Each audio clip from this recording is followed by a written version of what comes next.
এখানে এসে তাদের পরিবারের সুখ দুঃখের ক্ষোভের কথাগুলো তারা জানাতে পারে।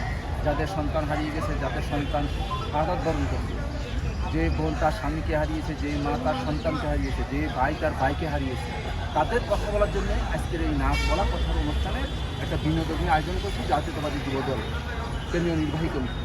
সেই কমিটির উদ্যোগেই যে আমাদের বিএনপির ভারপ্রাপ্ত চেয়ারম্যান জনাব তারেক রহমান সেখানে উপস্থিত থাকবেন। তিনি সেই সব পরিবারে, যে এক কথায় খাঁটি বাংলা একটা কথা বলে বোবা কান্না, সেই মানুষের পুঞ্জীভূত ক্ষোভ কষ্ট দুঃখগুলো প্রকাশ করার জন্যই যে একটা মুক্ত মানুষের ব্যবস্থা করেছে জাতীয়তাবাদী যুবদল। সেখানে সবাই তাদের মতো করে তাদের কথাগুলো বলবে। আমাদের ভারপ্রাপ্ত চেয়ারম্যান সঙ্গে আমাদের বিএনপির মহাসচিব থাকবেন, স্থায়ী কমিটির সদস্যবৃন্দ থাকবেন, সবাই থাকবেন। যারা আগামী দিনে জনগণের ভোটে নির্বাচিত হয়ে দেশ পরিচালনা করবেন তারাই থাকবেন, তারাই সেই কথাগুলো শুনবেন। তারা তাদের কথাগুলো কষ্টগুলো তারা নিজেদের মধ্যে শেয়ার করবে এবং সেই সব পরিবারকে রাষ্ট্রীয় মর্যাদা দিয়ে ভবিষ্যতে তাদের পরিবারের সদস্যদেরকে রাষ্ট্র বিভিন্ন দায়িত্বে দেওয়ার জন্য প্রস্তুত থাকবে। এই জন্যই তাদের কাছে কথাগুলো শোনার জন্য এবং সেসব পরিবারকে সম্মাননা দেওয়ার জন্য এখানে ডেকে আনা। আচ্ছা,